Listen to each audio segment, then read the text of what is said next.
This is when it gets really dangerous, too, because now... what is he doing? It reminds me of that chase we had a few weeks back. Uh-oh, what's going on here? U-turn. All right. Whoa. Oh, wow. They're trying to have a good time right now. What? They know they're on TV. Doing some donuts out there. Oh, don't hurt that car. Oh, man. Now that, you know what, if I were that other car, I'd try to get out of the way. Now you are purposely endangering other people. Oh, my goodness. You know, and the police have to show such restraint when they're dealing with people like this they're actually thumbing their nose at basically everybody. Like, we're going to do whatever the heck we want. That is ridiculous. That's terrible. That is. And look, here it is. This is a tight spot, and I would be so concerned if I were these people, because clearly these guys don't care. High-speed police chases have been a controversial topic for many years, with concerns being raised about the risks and dangers associated with pursuing suspects who are driving erratically, particularly to innocent bystanders. Because police department reporting of high-speed chase-related fatalities is at their own discretion, it's actually unclear how many people are killed yearly in high-speed chases. But studies that have looked at the available data show about 300 to 350 deaths a year from high-speed chases. Additionally, many innocent bystanders have been injured or killed in these pursuits. In fact, roughly a third of the deaths are thought to be innocent bystanders. The Grappler was developed in response to these concerns. The Grappler must have something very important to say with Don Owen behind us here. You're exactly right, Don Owens. I want you to hear this right now, brother. The Grappler. This device turns a cop car into a cowboy, able to rope any car they're chasing. With the aim of providing law enforcement agencies with a safer and more effective way of stopping fleeing vehicles. The device works by deploying a net that is attached to the front of the police cruiser. The net is designed to entangle a wheel on the fleeing vehicle, causing it to slow down and eventually come to a stop as the net locks up the tire. The Grappler is a relatively new tool that has been developed for use in high-speed vehicle pursuits. This device, which is attached to the front of a police cruiser, is designed to immobilize fleeing vehicles without causing significant damage or harm to the occupants inside. And it looks just like a push bar in the front of most cop cars and some other vehicles, so it can be deployed discreetly, even by undercover police cars. The Grappler was developed by Leonard Stock. Stock recognized the need for a tool that would immobilize fleeing vehicles in a safe and effective manner without causing significant damage or harm to the occupants inside. I was watching a pursuit show, and I was just watching the collisions at the end of a pursuit.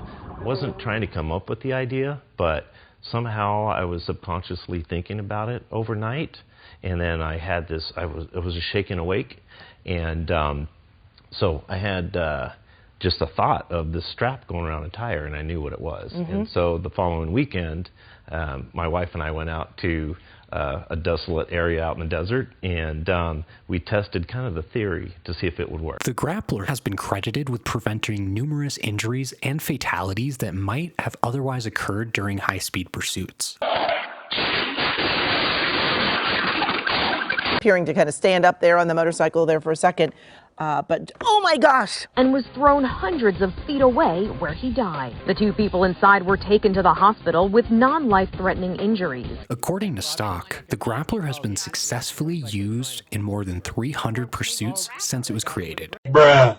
There's been about 400. While the Grappler has been praised by law enforcement agencies and many others as a valuable tool for preventing injuries and fatalities during high-speed pursuits, it has also faced criticism from others. Critics have argued that the device could be misused by police officers. The device could be deployed in situations where it is not necessary or appropriate, potentially leading to unnecessary damage or harm. Additionally, some have raised concerns about the potential for the Grappler to be used as a weapon against innocent civilians. But the critiques there apply to almost every aspect of law enforcement technology. Police corruption is a real issue, both noble cause corruption and what we might call ignoble cause corruption. And as with other cases of police misconduct, improper use of force is punishable by already existing laws. Likewise, police can use a pit maneuver whenever they like. We spun out, now heading backwards.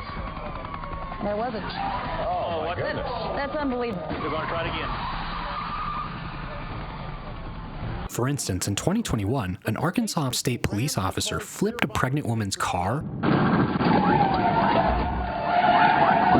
The car spins out of control across the highway, hits a wall, and flips over. They rolled over. Give me EMS. While he was trying to pull her over. Now that's pretty dangerous. Another concern that has been raised about the Grappler is the potential for it to pose a danger to innocent bystanders and others on the road. Critics argue that the device could cause the fleeing vehicle to spin out of control, potentially leading to collisions with other vehicles or pedestrians. Additionally, there are concerns that the Grappler could cause damage to the road surface, potentially leading to accidents or injuries. This too is a foolish criticism of a rather helpful technology. First, a high-speed chase is inherently dangerous to innocent bystanders, other drivers, stationary objects, and the road surface itself. The Grappler can easily stop high-speed chases.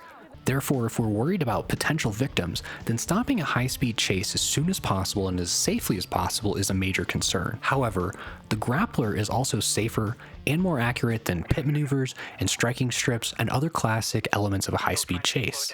Seconds later, Vehicle is slowing down. the car safely coming to a complete stop. A vehicle flipping, spinning out of control, etc. is a possibility in every high-speed chase. I'm not really sure why this is such an issue to some people, but they must be thinking about some really intense do-no-harm type of maxim to be worried about potential deaths from stopping a already potentially deadly incident. But maybe I've just thought about the trolley experiment too many times. This train is going to crash into these 5 people. Should we move the train to go this way, or should we let it go that way? Which way should the train go? This way. 1, 2, 3, 4. Despite these concerns, the Grappler has been embraced by many law enforcement agencies across the United States as a valuable tool for preventing injuries and fatalities during high-speed pursuits. There's a demand here locally, but since that live TV grapple, there's been 4 different agencies that use the Grappler, and in Missouri, Colorado, and 2 other agencies here in the Phoenix area. I have never seen anything like this. If you like this video, please like or subscribe. I'm trying to get 1,000 subscribers by August 2023. Help me out. But if you want to continue lurking underneath the floorboards, I bet you'll really enjoy this video, and I hope to see you again soon, because there's always something lurking underneath the floorboards. Somewhere.